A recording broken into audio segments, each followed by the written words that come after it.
Bismillah ar-Rahman ar-Rahim. All praises are Allah's, Lord of the worlds, and may His peace and blessings be upon our Master, the Holy Prophet Muhammad, and his pure immaculate Ahlul Bayt. Allahumma salli ala Muhammad wa ala Muhammad. It's an honor to be in your presence once again. It's always an honor to be in LA, and especially at Yaseen. And the blessing is it's for me to be in your company. Being the Fatemiyah period, with your permission, I decided to speak about the status of women in Islam, but it from an angle which isn't talked about too much, and that's the ethical and Irfani angles of the woman, the status of the woman, how the Gnostics perceive and have perceived the woman according to verses of the Holy Quran and traditions from the Ahlul Bayt. Oh, hi, yes. You may have heard many traditions which I'll mention during the next few nights, but the interpretations are very important. Sometimes we listen to interpretations of very important ahadith, but unfortunately they're more, forgive the expression, but animalistic interpretations than true Islamic Irfani interpretations. But tonight I want to go through a few general points, and then tomorrow and the day after we'll get deeper and deeper into the main subject, inshallah. There's no doubt that women have been oppressed throughout many societies, since the beginning of time too. In Muslim societies and in non-Muslim societies. And sometimes in Muslim societies they've been oppressed more than in non-Muslim societies. There's no need to deny that. I mean, sometimes the woman is less respected in Muslim societies, sometimes they're more respected. It depends on different dimensions to the issue.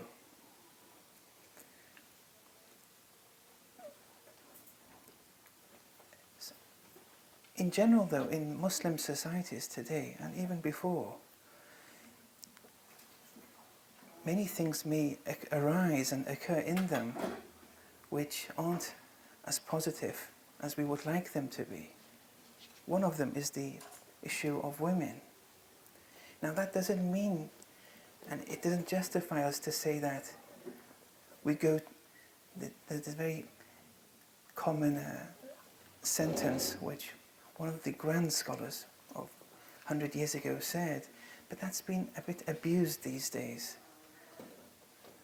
And it's better not to utter these kind of sentences where people say, I go to the West, there are no Muslims, but I see Islam. And when I go to the East, I see Islam, I see Muslims, but no Islam. That's not a very accurate picture. Don't confine Islam to hygienic protocols or standing in queues. Islam is much deeper than this kind of thing. To be more accurate, you can say, this would be unproblematic. I went to the West, there were no Muslims, but I saw more rational behavior in certain fields. And when I went to the East, there were Muslims, but I saw less rational behavior in certain fields. But Islam is something else. But that was just a marginal point. Now, the woman hasn't been granted the freedom to grow maximally in accordance with her true potential until recently, and in some societies.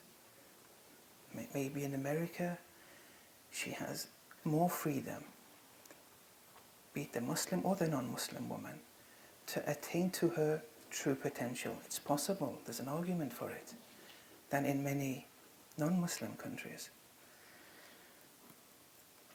But even though some Western societies do provide a good and positive opportunity for women to grow. For example, job-wise, in different spheres, education-wise, and so on and so forth. There's still, in these societies, where the materialistic opportunities are there, or even non-materialistic, for example, educational, academic opportunities, there still exists in these very societies a serious concern with respect to how and what their take on women is. This problem still exists. Just because they're supposedly granted many freedoms, it doesn't mean they've solved the issue in relation to women. Usually the animalistic and non-spiritual dimensions of the woman are portrayed in such societies. Usually women are classified as objects of exploitation. That's not to say they're all exploited, but the way that they are conveyed, sometimes it's very harmful. This objectification,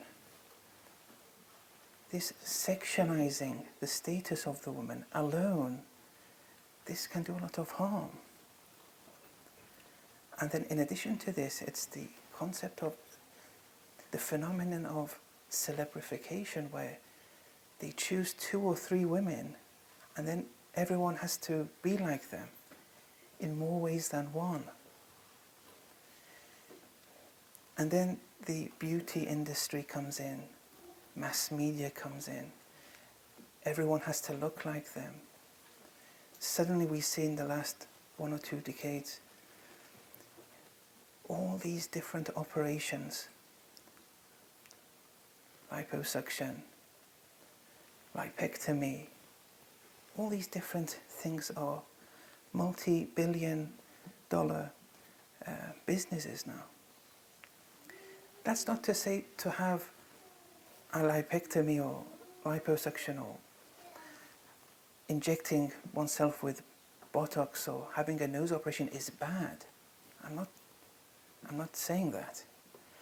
Sometimes someone truly feels that they need this for whatever reason, be it psychological, for the husband or whatever.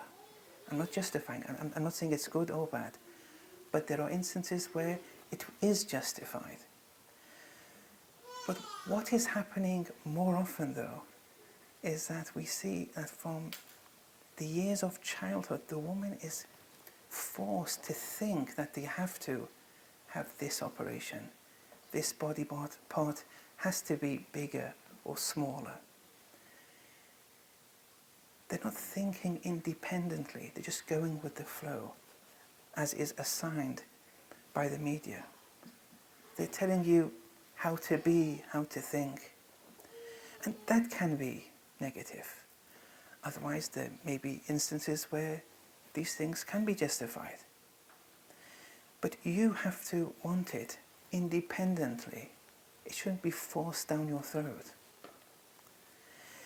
And men too. This culture of celebrification affects men too.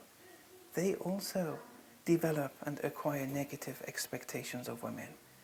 They also think that the woman has to be on a par with those 2 or 3. This body part has to be big. If it's small, it's like that. If it's big, like that. They're also falling into the same trap. And all this is taking your true independent rationality from you. Day by day becoming more and more animalistic. That's problematic. But there are instances maybe the woman has a certain operation. It doesn't mean she's non-religious.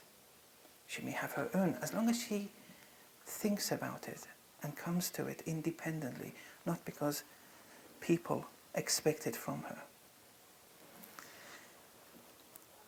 Now, what's happening though? They're becoming brainwashed from childhood years. And this leads to a severe lack of irfan by people who are in those positions of authority, the beauty industry, media, and whatever society.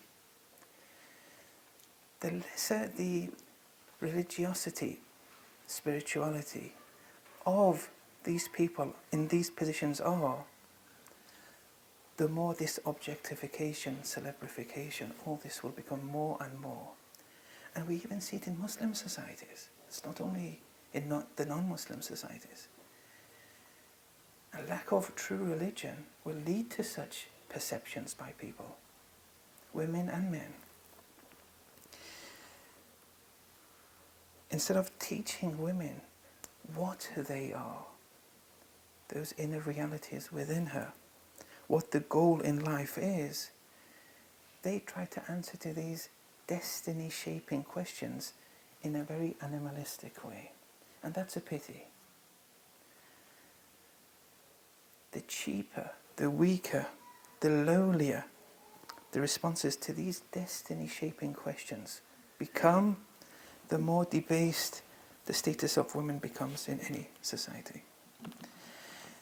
Now, then Islam enters the equation as a revelation, as a pure ideology with a vast and diverse wealth of literature, of holy texts. And Islam provides answers to these questions.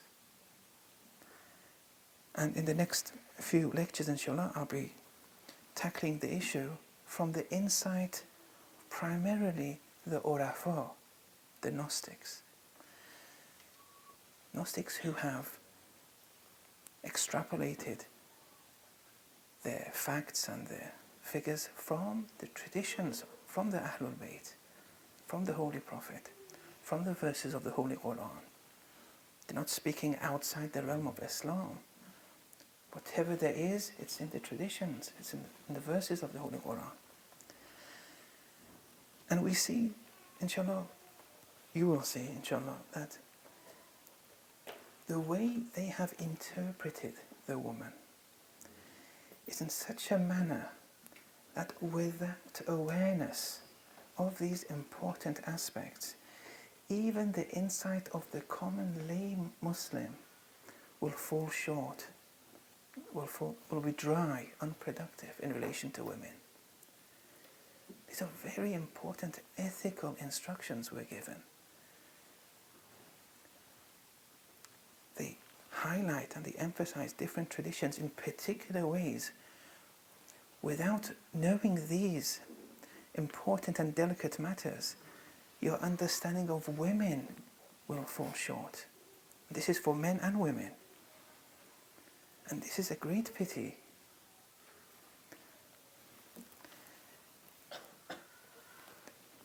Confining discussions of women to fiqhi matters won't solve the problem.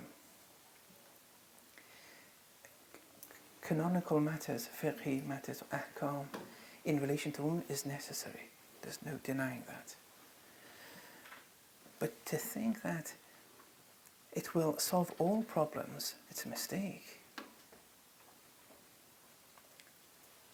There's much more. There's more esoteric dimensions involved. Esoteric takwini, providential matters upon which the fiqhi matters are extrapolated from. We have to go a bit deeper into this. Understanding the esoteric dimensions of the woman will then solve those issues in fiqh even, which seem problematic at face value. Why do you have so many questions everywhere you go? When you speak about women, the same questions arise. It's either the nafaqah or in relation to inheritance, the diya, and so on and so forth. And it's always unsolved. One of the reasons why it remains unsolved and people still don't receive is because they don't have any appreciation of the esoteric dimensions. Islam is a wide religion with many dimensions. It's multidimensional. You can't just stick to one dimension and discard the others. It won't be a whole picture. Just because you know what women's rights are in Islam, it won't help you to appreciate, or it won't inform you as to the realities that reside within the creation of women, why she was created, how she should be looked upon and treated, what her ultimate contribution to society, and a number of other essential questions. It won't help you in these areas. Okay, you know, you have a list, you know all the women's rights. So what? You have to see why those rights came, from where they came, from what source they emanated from. And finally, there are even more deeper Irfani issues in relation to women. Things which I can't even touch upon, because at the end of the day, I'm male. It requires women to study in Qom or wherever for 10, 20 years.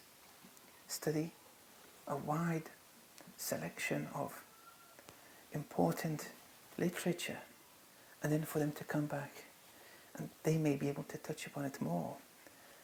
Otherwise, if I want to speak about the esoteric dimensions of sacrifice in relation to women, I may not be able to do justice. So I won't touch on those very delicate things, but inshallah I'll touch upon a few ethical and Irfani aspects to it. The first point I want to mention, as I say, today's lecture, I want to cover a few general points before we enter the particular aspects of the debate. The Quran never addresses the man as the biological being. It's not man qua biological being which is addressed in the Quran. It's not woman qua biological being. The fact that they're biological beings isn't the reason why they're addressed. It addresses humankind, humans, mankind, Ya ayyuhan nas, Ya ayyuhal insan. It's irrelevant whether you are a male biological being or a female biological being. It addresses that which constitutes your essence, irrespective of whether you're male or female, and that's your spirit.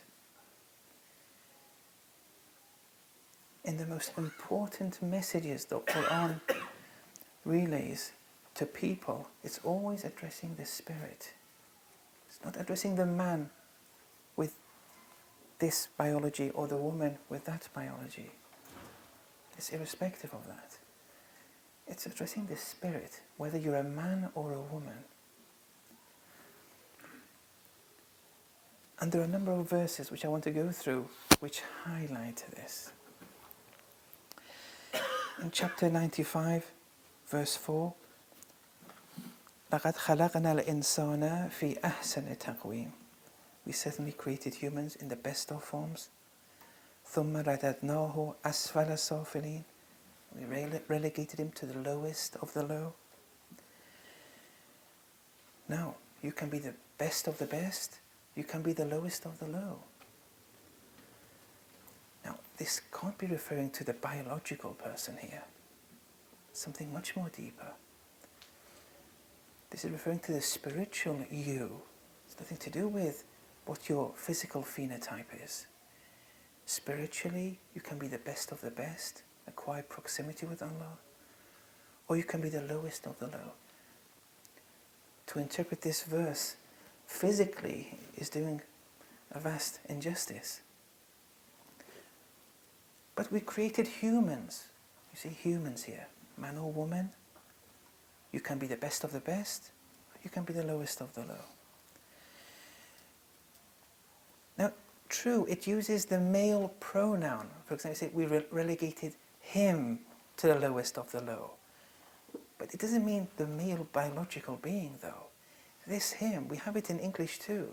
For example, in English we say, man is a lofty creature, He has had a history since, let's say, this many thousand years ago. This he is not to say that that man doesn't include woman. It's a way of speech. All languages have it. For example, in relation to earth or nature, we say she has experienced this many earthquakes. The use of pronouns here, we can't take too much into that, especially in the Arabian Peninsula 1400 years ago. If they kept on using female pronouns here, it could have been even problematic with the environment which was dominating at that time. Anyway, you have been created in the best way, and you have the best potential, each and every one of you, be you male or female. Chapter 17, verse 70. Certainly we have honoured the children of Adam, and carried them over land and sea, and provided them with all the good things.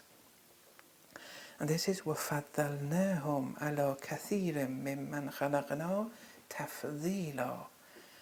And we've given them this advantage over many of those that we've created with a complete advantage. The children of Adam are honoured and are honourable, whether you're male or female again. And this honour is secondary to none. Creation-wise, no one is superior to the other, male and female.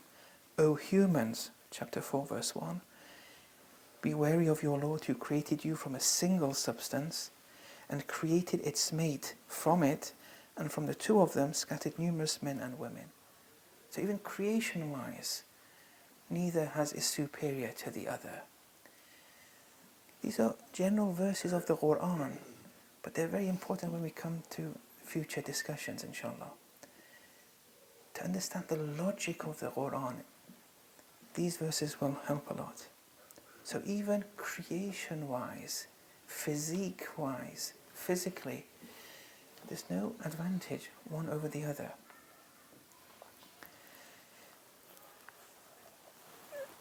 There's no marker or criterion for being more honourable, as we said, save one, and that's purely spiritual.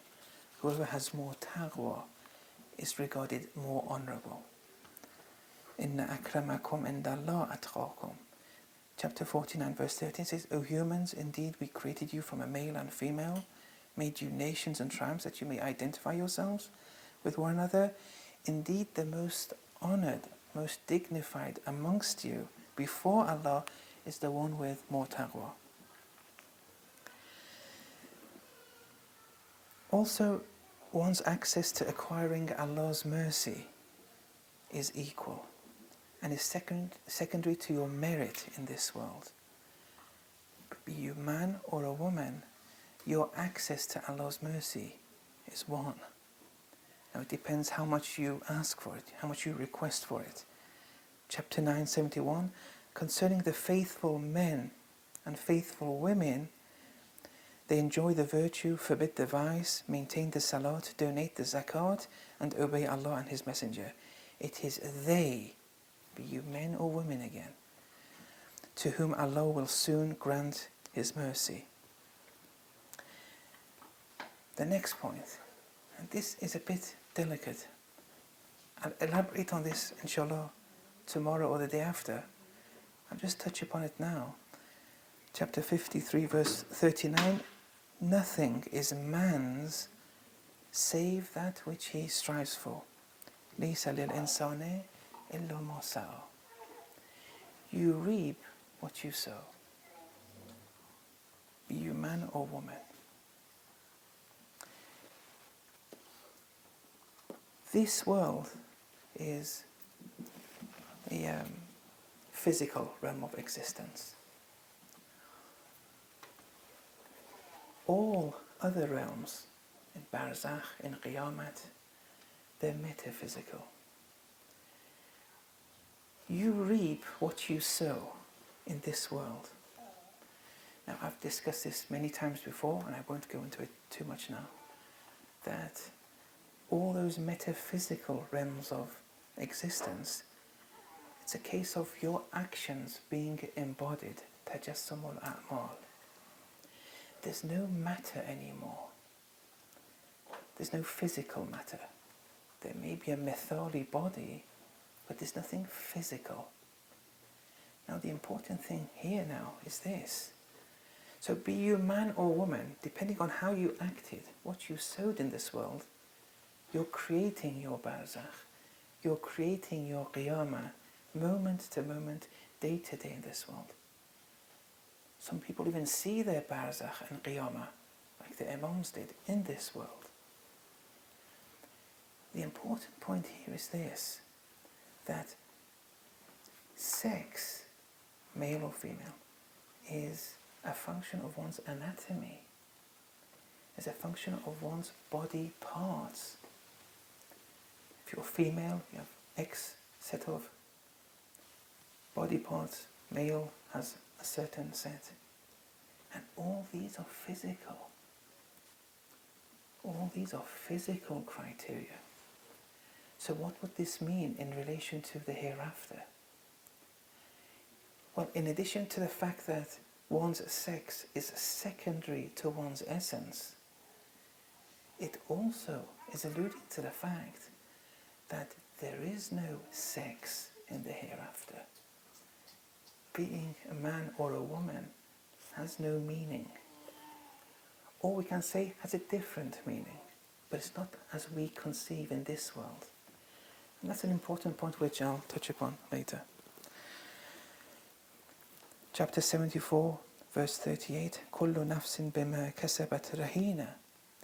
Every soul is hostage to what it has earned, whether it's male or female. And finally, in chapter 16, 97, this is explicitly specifying that the road to spiritual perfection is open to all, equally.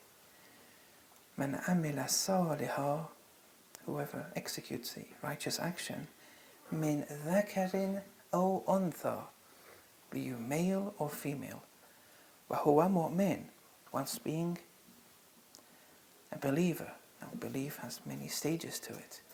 Now, true, it says وَهُوَ مُؤْمِنٌ. This huwa is referring to the word man, whoever executes a righteous action, وَهُوَ مُؤْمِنٌ, and he's a believer, not he in, as if it's only referring to women. The verse is saying, مِنْ ذَكَرٍ أَوْ أُنْثَى. Don't take too much into the male pronouns here. If you're male or female, if you execute righteous actions and have belief, and righteousness and belief has stages to it, فَلَنُحْيَنَّهُ حَيَاةً طَيِّبَةً. You will be revived with the prosperous life in this world and the hereafter. And Hayatun Tayyibah is the stage of the Mukhlasin, the highest stage in spirituality, open to everyone. Otherwise you're all alive now, but you want to be revived with a special kind of life. So according to the Urafa, the definition of man is a divine living being with a very, very strong fitra in search of Allah. The potential is there for everyone. Now, whether that potential becomes actualized or not, that potential divinity within us all, that depends on 1,001 different parameters. But it's nothing to do with you being a man or a woman. If you're a man or a woman, the road to this perfection is there for everyone equally. Now, for some it's realized, this perfection. For most, this pure fitrat is buried by their sins.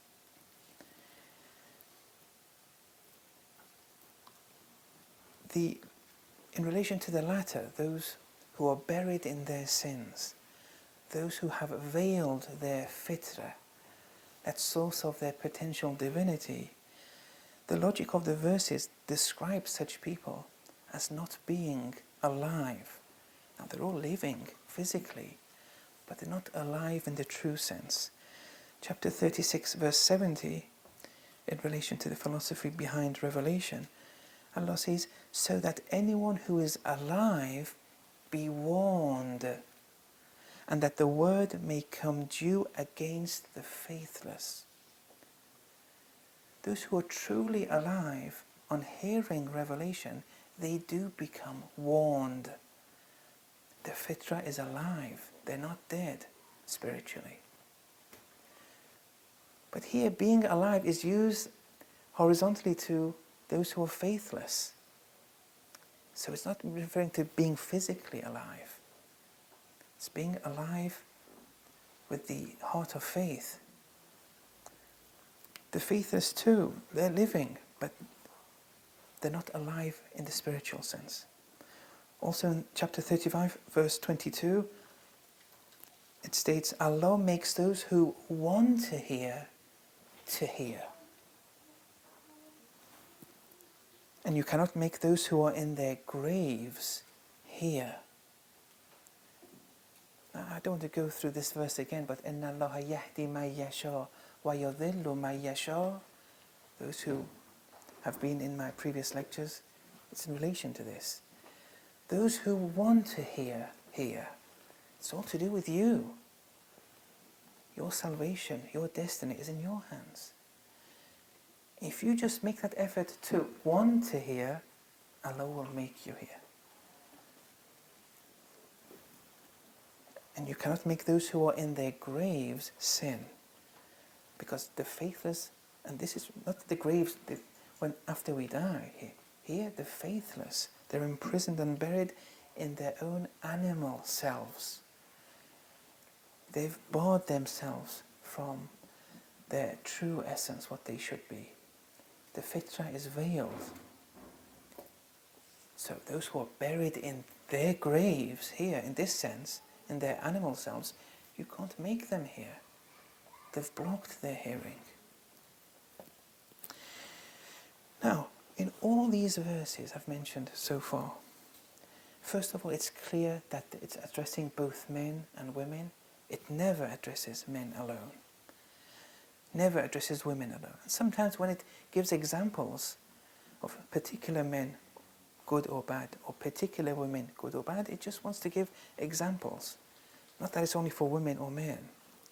But in all these verses, the attributes employed in praise of women and in praise of men is predicated to that which they both share, and that's the spirit. These attributes are predicated onto the spirit, nothing to do with the physical part. For example, in chapter 33, verses 35 and 36, I'll just quickly go through it. Indeed, the Muslim men and the Muslim women, the faithful men and the faithful women, the obedient men, the obedient women, patient men, patient women, the humble men, the humble, and so on and so forth. This obediency, being humble, being patient, it's nothing to do with the physical side. It's directed towards the spirit of the man and the woman. When it calls you patient, it calls you obedient, humble. Those who guard their private parts, those who, men and women, men who remember Allah greatly, and the women who remember. All these different attributes in praise of both men and women, it's directed to the spirit. Nothing to do with the material side. The material side is just a means to act. In this world, the spirit is dependent on the body action-wise. That's it. But the I, the essence of what we are, is not the spirit, it's not the body, the physical body. That's secondary to who we are. So, now in this world, half of us have been given the female body, half of us, thank you very much, half of us have been granted the male body. The truth and reality of what we are is the spirit. And the spirit is sexless. Some spirits, and we're equal spirit-wise, our potential and so on and so forth. Some spirits have been granted a female body Some spirits have been, and they're called women in this world. Some spirits have been granted a male body, and they are men in this world. Now, the provider of this equipment, Allah subhanahu wa ta'ala, for men, those body parts, for women, female body parts, He's granted us all a set of protocol of instructions, enabling us, with that equipment which He's granted us, to acquire proximity to Him. Because now we've been assigned different set of equipment and body parts. Here, very little, protocol-wise, in the domain of the rulings and ahkam, it differs a bit, but the potential to acquire proximity is equal. Just because they're different phenotypically, it doesn't mean that one is more accessible to Allah than the other. Be you man or woman, you both can acquire the highest states of Iman. You can't say that men are able to acquire more faith than women. The fact that the Holy Prophets were all men has nothing to do with faith. That there are other matters involved in why men were prophets, not because they had more faith. And that will come maybe, inshallah, later. Now, the body is to remain with us forever. In all realms of existences, we'll have a body. In this world, it's a physical body. In other realms of existence, there's no physical body, but we have a body. And it's interesting that, well, according to the Gnostics like Mullah Sadra and others, it's this physical body per se which grows into the non-physical Mithali body in the other realms of existences. There's no difference. It's still one reality. As a result of what he calls substantial motion of the physical body, in other realms of existences, it's the same body, but another manifestation of it. It's not different. It's just that the body is the body. Here, it's the physical body. That's what we see.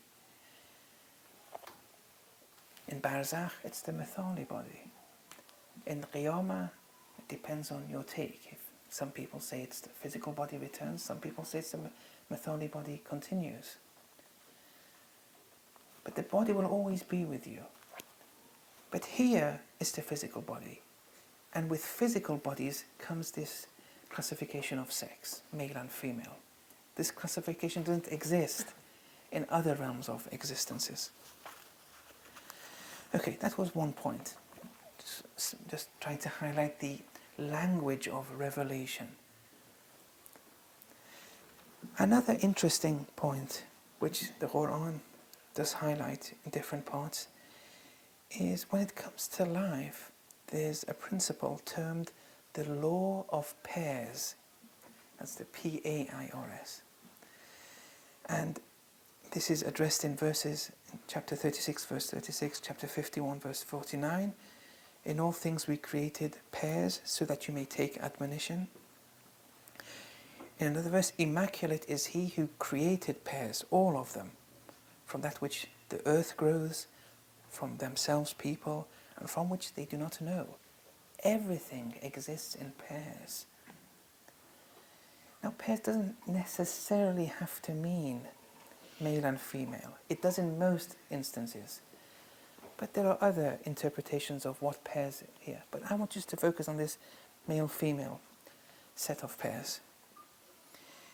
Here, with this law of pairs, it's as if this reality of pairing is essential to the survival of different forms of existence, be it animals, humans, plants, whatever. And it can be a materialistic survival or spiritual, but pairing is essential. Now, A people and animal example of this pairing is seen in chapter 11 verse 40, when Prophet Noah alayhi salam is instructed to, I quote, carry in it a pair of every kind. That was in the ark. Okay, that was the external side of the story. The main point there was survival. Survival, be it materialistic or spiritual, survival requires pairing. Now, this can be it can be in relation to the survival of terrestrial animals, as well as those 80 people who were there in the ark.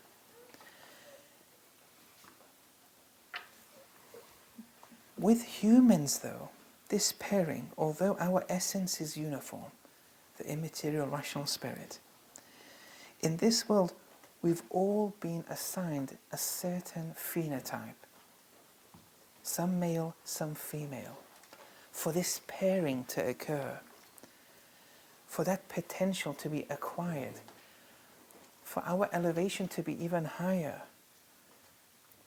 We've been assigned different phenotypes so that this pairing is realized. Without the pairing too, it's possible. I don't want to... Well, the spiritual perfection may be possible. The road to spirituality is still open. Although survival-wise, on a materialistic level, it wouldn't have been able to survive without male and females. However, even spiritually, pairing enables one to reach to higher realms than if there were no pairing. So, sex is secondary to who or what we are by essence. And this divine pairing has two objectives behind it. Firstly, it guarantees the survival of the human species, but more importantly, it's one of the many tools required in man's spiritual wayfaring, pairing. And that's why a successful marriage is one's ticket to Allah. It involves this pairing once again. And that we'll speak about, inshallah, tomorrow. So, each spirit has to elevate whilst living in this world.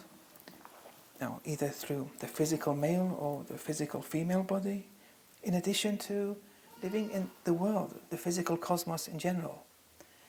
Whatever it is a means of your spiritual elevation. In chapter 2, 115. Wherever you look, the face of Allah is there. أَيْنَمَا تُوَلُّوا فَثَمَّ وَجْهُ اللَّهِ. Whatever is, but that's the goal, that's the end goal, where you reach such a stage. Yeah. Whatever it is a means of your spiritual elevation. In chapter 2, 115. Wherever you look, the face of Allah is there. أَيْنَمَا تُوَلُّوا فَثَمَّ وَجْهُ اللَّهِ. Whatever is, but that's the goal, that's the end goal, where you reach such a stage. We have to undergo many preliminary stages before that.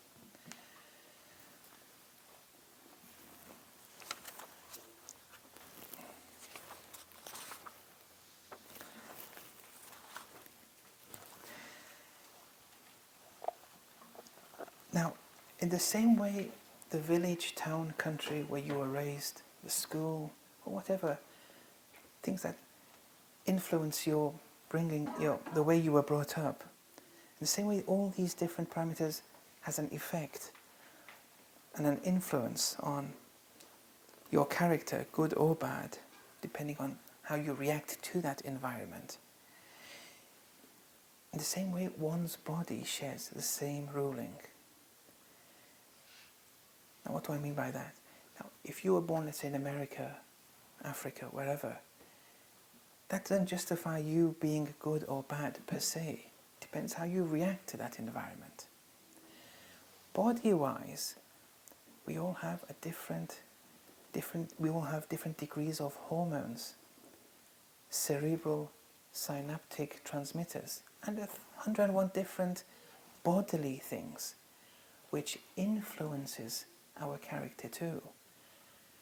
But there's no excuse to be good or bad because of those. It pushes you. Some people are more prone to be angry. Some people are more prone to be patient. Some people may be more prone to things like homosexuality. It's possible. If you hear of the homosexual gene, don't be threatened by it. The potential is there. What precipitates it is the environment, how you reacted to it. Even for bodily diseases like cancer and many other things, these are all genetic. The potential is there within everyone. But it wants smoking, for example, to precipitate the oncogene, and so on and so forth. It depends how you react to the environment. So all these different bodily parameters can exert influences upon the individual, but ultimately it's up to the spirit to decide one's fate. There's no excuse. You can't say, oh, because my hormones was like that, or my this was like that. These are no excuse whatsoever. According to the logic of the Quran, it's no excuse. The route to spiritual perfection is one and equal to everyone. Don't bring your male or female bodily manifestations as an excuse. So, in short then, whenever there's talk of values or anti-values, it's never conditional upon one's sex. It's always directed to the sexless spirit. And the subject matter in spiritual wayfaring is the spirit, and man and woman has the potential to acquire Allah's attributes. The route to perfection is open to all. Now we can slowly start the debate. At least we'll start today a bit. What strikes the eye, though, after saying all this? It's incredible that women, the route to perfection for them seems to start many years earlier than for men. In relation to this journey to Allah subhanahu wa ta'ala, in relation to acquiring proximity to Allah, doing the salat which ascends one to Allah, as-salatu mi'rajul mu'min, doing the fasting which makes one more and more Allah-like, doing the wajib salats, doing the wajib hajj has been offered to women many years before it becomes offered to men. And this shows that they have something extra, potential-wise even, that men don't. And this is something incredible, that why they should be given this. Now, as to the why, it will be evident, inshallah, in future sessions. I just want to raise these as questions for now. But all these arise at an age during which the male counterpart doesn't acquire this merit at that time. So there is this mi'raji or angelic potential which exists in them before it arises in men. And it's in this light that we have to interpret some traditions. There's one prophetic tradition which states that I have been made to like 3 things from your world: women, perfume, and salat is the comfort of my eyes. Now this is one of those very important traditions, and I'll speak more about this too, but just one memory I have of, I was once invited somewhere. There were 3 scholars there, and 2, I think, engineers or doctor, I can't remember exactly, but the scholars were invited at this house. And there were only 5 men, and the woman was in the kitchen, and we were in the room which was adjacent to the kitchen. And then this tradition came up. The reason it came up because one of the scholars was saying, and they were very strong scholars, they were definitely more senior to me, in age and in knowledge. Well, one of them in age, not the other. He said, yes, look, women is one of the things which the Holy Prophet likes. And being active with women in the biological sense, being active a lot is something recommended, it's very important. And this is incredible how even a scholar who's been in a hose in the East for such a long time, that's the understanding he got from this tradition. It was a very, very animalistic understanding of this very important tradition. That yes, it's good to be, and now the wife of the woman is in the kitchen. And actually the husband was also saying, yes, you're right actually. Yes. And it was very embarrassing for me. I mean, I didn't say anything, but it was very, very embarrassing. You see, this is where deep understanding of the traditions and not sufficing with the prima facie, face value meaning. This is where it's important. You may all have heard this tradition. 3 things are mentioned here: women, perfume, and salat. Why should women be used and be mentioned horizontally to salat here? Salat is something celestial. It makes no sense for the Holy Prophet to mention something very, very celestial, and then when it mentions women, you take the very, very animalistic side. Women and perfume have deeper esoteric meanings here, which is on a par with salat. It's the celestial dimension of the women here, the celestial dimension, the heavenly dimension of perfume. The mentioning of salat here in this tradition is a code for you to understand the women and perfume more. But it's this heavenly dimension which has to be opened up a bit. Even if you want to be adamant and stick to that biological sense, even those have esoteric dimensions, which, if you see fit, I can mention maybe. Well, it depends on the ages of people too, but everything, many actions, all actions, from the kitchen to the workplace to the bed, has esoteric dimensions. But we suffice with the animalistic. And it's a pity. And it's these dimensions I want to open up, inshallah, in the next few days. For example, in relation to perfume too, what it means, how different perfumes would remind the Holy Prophet of his mi'rajes, how it would remind him of different things, including Imams Hassan and Hussein, alayhimus salam, and so on and so forth. Allahumma salli ala Muhammad wa ala Muhammad. But loving women out of instinct or the biological impulse alone, that's not meant. And if it is meant, it's only one very small dimension of it. To confine it to that interpretation is just a pity. Otherwise, how can this be compatible with Islam's divine, lofty objectives? Women is used on a par with salat here. Anyway, during the next few days, I'll mention many traditions, inshallah, and their esoteric dimensions. For example, another one is where the Holy Prophet said, loving women is one of the Prophet's traits. All prophets had this. But it wasn't the materialistic, animalistic type. It was something much more deeper. It was the love of women qua heavenly entities. And this dimension of it, inshallah, I'll open up soon. But this is a good index to judge oneself. Men or women, both of you. If you want to judge yourself, see how your love to women is. How do you look at women? How do you look at your mothers? Or women in general? But for the women, it's more how they look at their mothers, their family.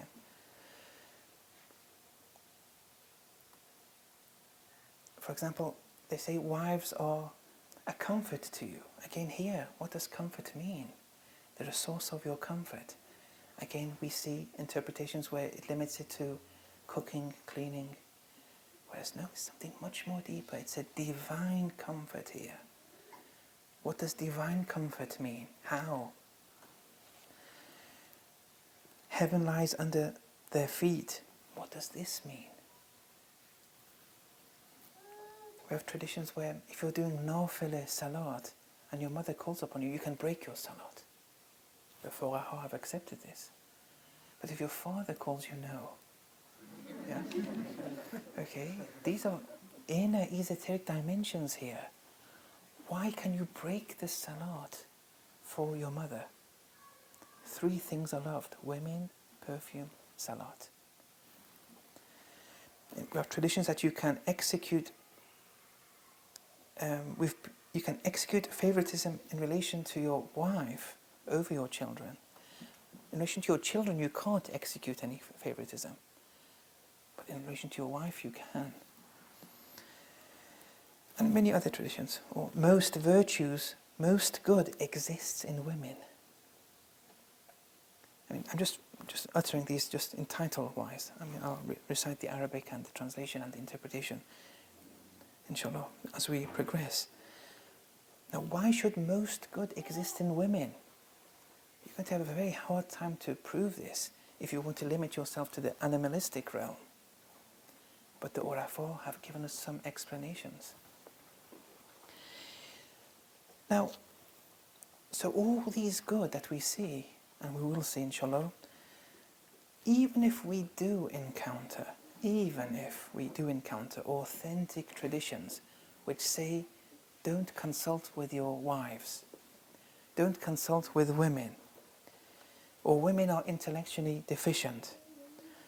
All these, first of all, the wording is the wording of the transmitter. It doesn't mean that the Imam used the same words.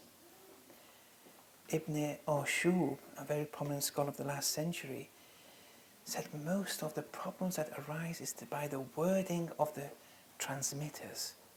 They've caused most of the problem. They got the meaning, but when they wanted to word it, they sometimes, well, according to some scholars, most times, they failed in relation to being able to convey that meaning. But let's say, even if they were authentic and the wording was the same, according to what we've read so far in relation to the logic of the verses of the Quran, it's impossible to extrapolate that this applies to all women. And when you look at the occasion of the tradition when it was revealed, or when it was said, it was in relation to particular women who did particular actions. If men do those actions, those same actions, they too will be intellectually deficient. Those too, according to one tradition, Imam Bukhari says, don't consult them either, the men. It's nothing to do with one's sex. It depends on your actions.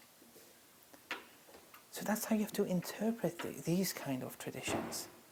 Otherwise, according to the logic of the Holy Quran and the traditions, the road to spirituality, the road to perfection is equal to men and women, and the road to deficiency and relegation, ثُمَّ رَدَدْنَاهُ أَسْفَلَ سَافِلِينَ, is open to men and women. Depends how you want to act. And this has a lot of connotations when it comes in the realm of fiqh. Otherwise, traditions have to be interpreted in the light of other traditions.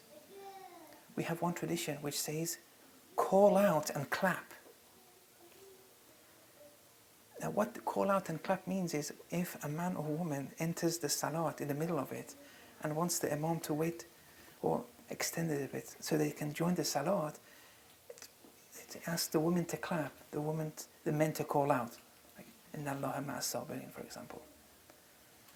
But if you just say call out and clap and take it at face value, any kind of interpretation, traditions have to be interpreted by verses of the Quran and other traditions. You can't just find one tradition and say, this is this meaning, so all women become intellectually deficient. No.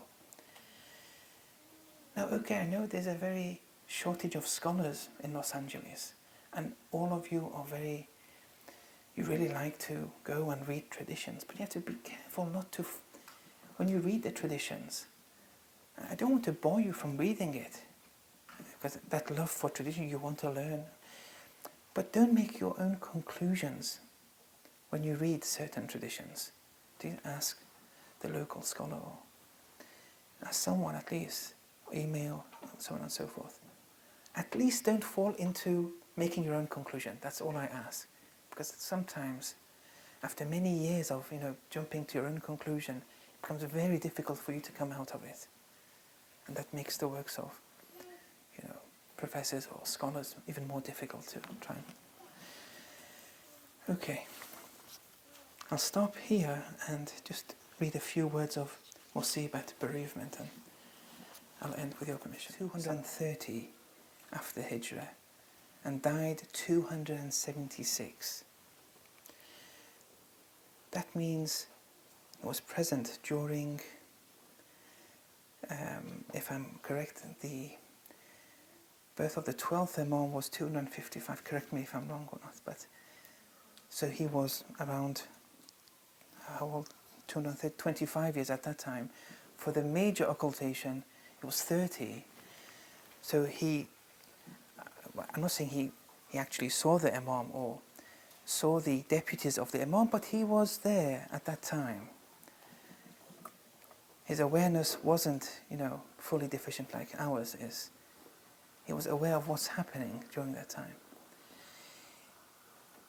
He has a book called Tarikh al-Khulafa, and I want to read as words of bereavement in relation to Fatemiyah al-Zahra from him, and then I'll choose another source, which is a Shia source. But before I start the Arabic, and just to explain what's happened before we enter the actual text. So, when Abu Bakr's Khalifa was announced, as you know, Amir al-Mu'mineen, he wasn't present at Saqifa when they selected Abu Bakr as the first Khalifa. He was, according to Shia traditions, he was busy with burying the Holy Prophet. And he was finishing off his last touches to the grave. He had a spade in his hand and he was clearing up the edges of the grave. And then either Abu Dhar or Salman came in haste to Amir al-Mu'mineen, said, Sayyidi, Sayyidi, Master, Master, have you heard the news? Amir al-Mu'mineen replied in the negative. Then either Abu Dhar or Salman said that a companion, they weren't there either, but they said a companion who was there informed him that what has just happened in Saqifa, i.e. Abu Bakr had been elected. And then, according to traditions in Shia sources, they say that Amir al-Mu'mineen placed his hands on the spade's handle after spearing it into the ground, chin on the hands, and he exclaimed, Ajab. Incredible. Really, Ajab. Anyway, they started acquiring or collecting allegiances from the people to Abu Bakr. Abbas, the uncle of the Holy Prophet, his children, Salman, Abu Dhar, and a few others were in Ali's house. They didn't pay allegiance. And the children and the women of the household too, they were there. But they were in the process of collecting allegiances, and it's from here where we want to continue the story. So Ibn Qutayba is relating this. It's a Sunni important source. At the very beginning of Islam too, 230 AH is very early on. And I want to be faithful to the text, so I'll be reciting the actual text here. وَإِنَّ أَبَا بَكْرَ رَضِيَ اللَّهُ عَنْهُ تفقد قوما تخلفوا عن بيعته عند علي كرم الله وجهه. Abu Bakr radiallahu anh found a group of people who had gone against paying allegiance to him, and they were in Ali's house. After Ali, it's very common amongst the Sunni brothers, they say Karramallahu wajha. I'm not 100% sure why they use this expression, but I've been told maybe it's because even when during the period of gestation, he would always put his face towards the Holy Prophet. So the Holy Prophet would move, although he was in the womb of Fatemiyah bint Asad alayhi salam, and he would move with the Prophet, although he was in the womb. There may be others too, I'm not sure. So Abu Bakr had seen that there are people who are not paying allegiance. And they were in Ali's house. فَبَعَثَ إِلَيْهِمْ Omar. So Abu Bakr sent Omar to these people. فَجَاءَ. Omar went to Ali's house. فَنَادَاهُمْ وَهُمْ فِي دَارِ عَلِي. And Omar called out to them whilst they were in Ali's house. He called out to them. فَأَبَوْا أَن يَخْرَجُوا. The people in Ali's house, Abbas, his children, Hassan, Hussein, Abu Dhar, Salman, and many others, they refrained from exiting the house. فَدَّعَى بِالْحَتَبِ. Umar then requested splinters of wood to be assembled. وَقَالَ. Umar said, وَالَّذِي نَفْسُ Umar بِيَدِهِ. By he in whose hands lies Umar's life. لَتُخْرِجَنَّ أَوْ لَأُحَرِّقَنَّهَا عَلَى مَنْ فِيهَا. Either you will most certainly exit, or I will most certainly burn the house down with all those in it. This is a Sunni source here. فَقِيلَ لَهُ. Then it was said to Omar by someone who was present there, Ya Aba Hafs, which was the title given to Omar, O father of Hafs, Inna fiha Fatemiyah. But Fatemiyah is in that house. He was threatening to burn it down. One of the companions said, but Fatemiyah, out of everyone in that house, even Fatemiyah is in there. فَقَالَ Omar, وَإِنْ. So what? فَخَرَجُوا. But they left the house, they exited the house. Maybe Amir al-Mu'minin gave the instruction. For whatever reason, he told the male members there to leave. فَبَايَعُوا. And they paid their allegiance. إِلَّا عَلِيًّا. Except for Ali. He didn't leave yet. Then Ali said, حَلَفْتُ أَنْ لَا أَخْرُجَ وَلَا أَضَعَ ثَوْبِي عَلَى عَاتِقِي حَتَّى أَجْمَعَ الْقُرْآنَ. I have sworn on my life by Allah, I shall neither exit nor place any clothing upon my shoulders. Because when you leave the house, you wear something. I shall neither exit nor wear anything until I assemble the Qur'an. He wanted to assemble the Qur'an with many extra things in a particular manner which wasn't assembled before. فَوَقَفَتْ فَاطِمَةُ رَضِيَ اللَّهُ عَنْهَا عَلَى بَابِهَا. Fatemiyah alayhi salam stopped at the door of the house. She being the defender of Walaya here, she had still remained with the other women. She didn't go. فَقَالَتْ. Fatemiyah said, according to Ibn Qutaybah, لَا أَحْدَ لِي بِقَوْمٍ حَذَرُوا أَسْوَأُ مَحْذَرٍ مِنْكُمْ. I've never witnessed a people's presence worse than yours. تَرَكْتُمْ رَسُولَ اللَّهِ جَنَازَةً بَيْنَ أَيْدِينَا. You abandoned the body, the corpse of the Holy Prophet to us. وَقَتَعْتُمْ أَمْرَكُمْ بَيْنَكُمْ. And you've made the matter definitive amongst yourselves. The matter of leadership here is because this was after Saqifa. لَمْ تَسْتَأْمُرُونَا. She said, You never consulted us with this matter. وَلَمْ تَرَدُّوا لَنَا حَقًّا. You never returned us our due right. That which was our right, you never returned it to us. After she said this, فَأَتَى عُمَرْ أَبَا بَكْرٍ. Umar went to Abu Bakr. فَقَالَ لَهُ. He said to Abu Bakr, أَلَا تَأْخُذُ هَذَا الْمُتَخَلِّفَ عَنْكَ بِالْبَيْعَةِ. Aren't you going to seize him? Aren't you going to seize him who is going against paying allegiance to you? فَذَهَبَ إِلَى عَلِي. No, sorry. فَقَالَ أَبُو بَكْرٍ.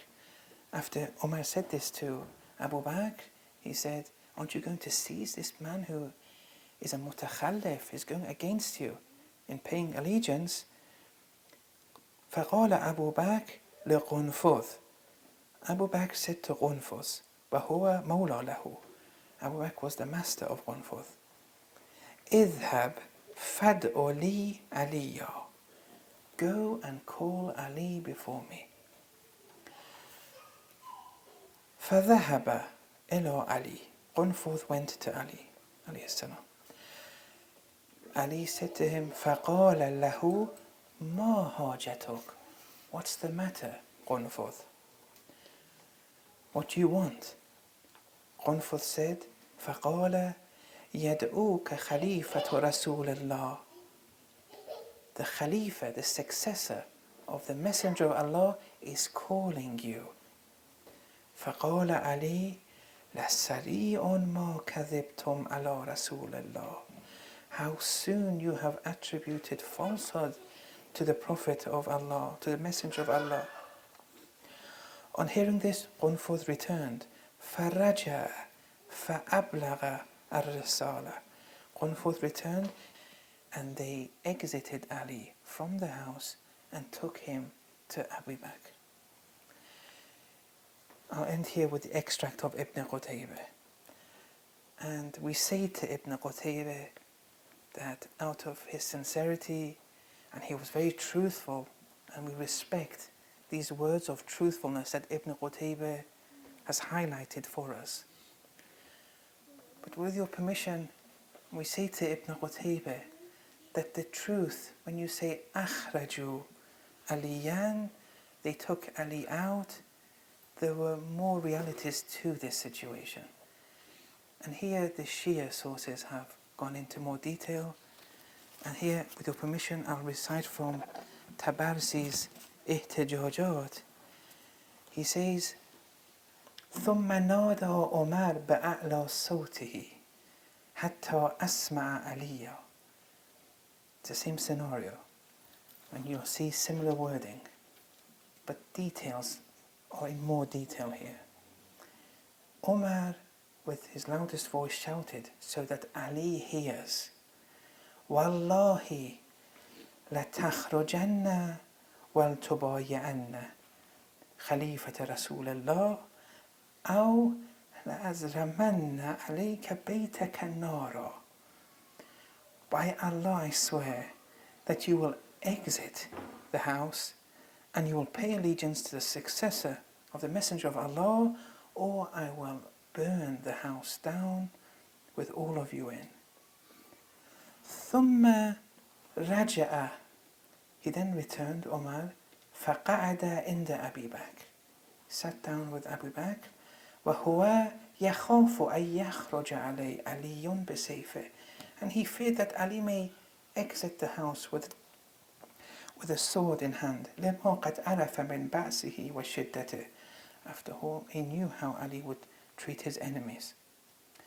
ثم قال, Umar said, للقنفذ. He said to Qunfuz, إن خرج وإلا فاقتهم علي الدار فإن امتنع فأزرم عليهم بيتهم النار.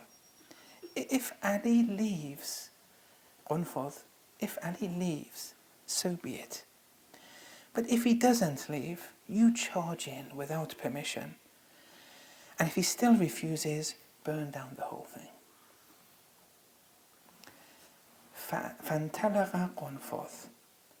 قنفذ set off. فاقتحم الدار, and he charged in. هو وأصحابه به بغير إذن. He and his companions, they charged in the house without any permission. فبادر علي إلى سيفه ليأخذه. And he went for his sword, to take his sword. فسبقوه إليه. But they got to the sword before Ali. فكثروا عليه. And they surrounded Ali in his house. فقبضوه. They seized upon him. وألقوا في عنقه حبلا أسود. Yes, they did exit Ali out, but they put a rope around his neck, a black rope. وحالت فاطمة بين زوجها وبينهم عند باب البيت. The defender of Wilaya, Fatemiyah alayhi salam, came between her husband and the people there at the door of the house. فضربها قنفذ بالسوت. ألا إلى قنفذ اضربها.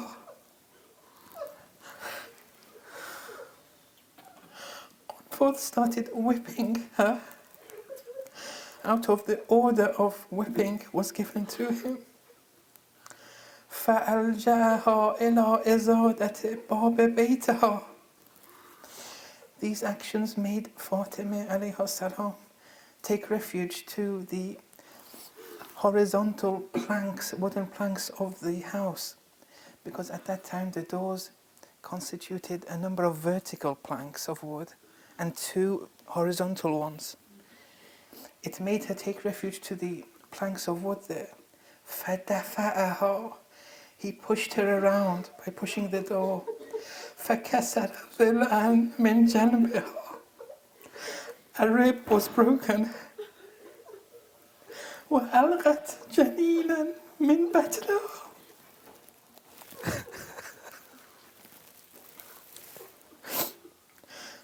Her fetus was aborted.